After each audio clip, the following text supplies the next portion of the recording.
Hey, what's up everybody, this is Wyatt, aka Anakin Vader here, bringing you yet another toy review, and today we're taking a look at Transformers Classics Megatron.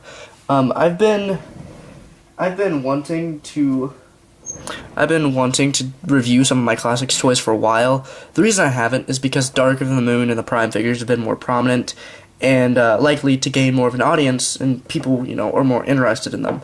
So I figured, well, why not give people what they want to see instead of doing what I want to review, because then I have something to fall back on once these are done.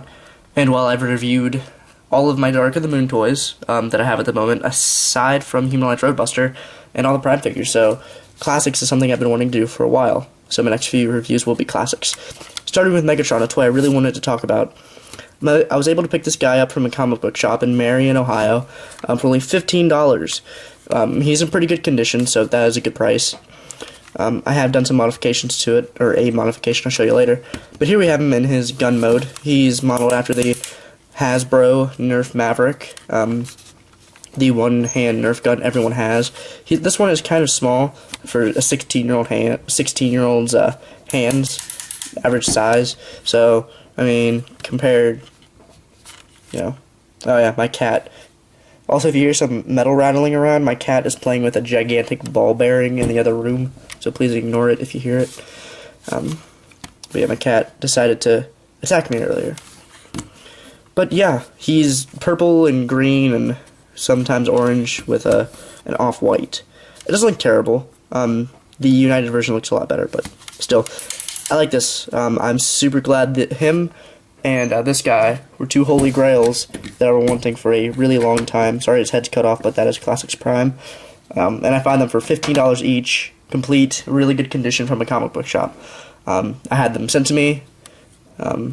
Very cool guy. So I think it was Spaceman Floyd's in Ohio. So if you have the chance to check them out, the guy who runs it, or the guy who sent me these, from the shop, his name was Jason. Really cool guy. If you're in the area, check out the comic book shop. Really cool people who run it. Highly recommend it. But cool toy.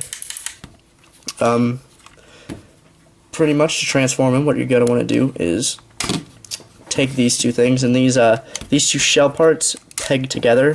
So pretty much unpeg them. Take all the tabs and fold them in. This is going to be awkward because I have a little space to work with, and he's kind of an explosion transformation. Take these, fold them in, and rotate them, and fold them back out. Take this cannon part, fold it up, fold all this out, fold out this piece, and fold out his fist. Plug that in, and fold this panel back.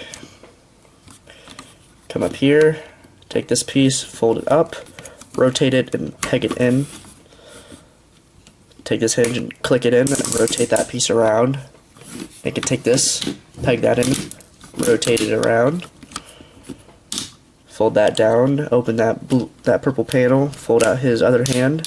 And there you have his arms. Take this panel, fold it down, and unfold his head.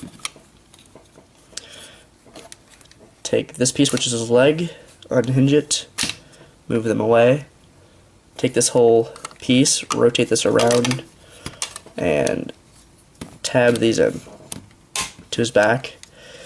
What I have to do is rotate these around, fold out his feet, his heels, and then you can fold these up, but I prefer them like that down. Pretty much pose him.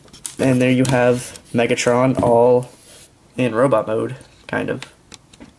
Here we have a very kiddified type version of Megatron. He's not his average gray, black, and red, due to very safety reasons, or very much toy gun reasons. But this still doesn't look bad. You can tell this is Megatron. The only thing I wish his light piping, I'll zoom in here. His light piping is green. You can't really, there you go, you can tell from that angle. But his light piping is green. And I don't really like that. And his head sculpt could be better, but from this angle it looks good. His molding and his detail is very good. I like it a lot.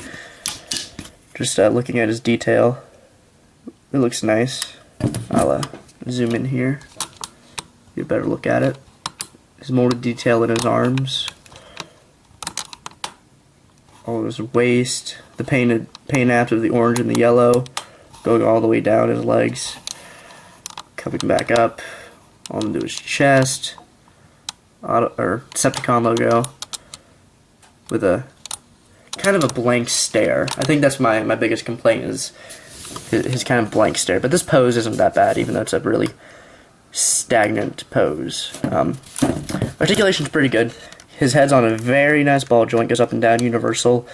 Arms can rotate 360 on a ratchet shoulder, but get hindered by this. Arms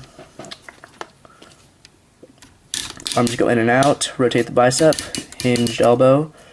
No waist articulation, but legs go forward and back, in and out. Stiff ratchet knees, and hinged feet and heels. So, you can get some fighting Megatron-esque poses, I suppose, if you want to call them that. But yeah.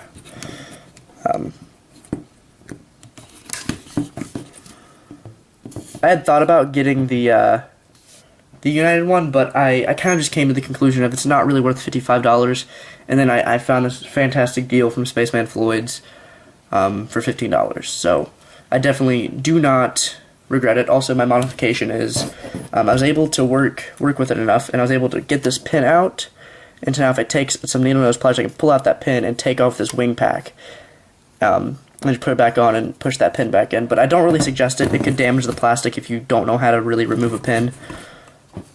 So I would be very careful if you were to try that mod. You can also attach a magnet to make it easier once you get the pin out, but it's all preference. You can do that though. If you have any questions about this, please comment down below and I will get to them as soon as possible. Please comment, rate, or subscribe depending on what you liked about this video or disliked.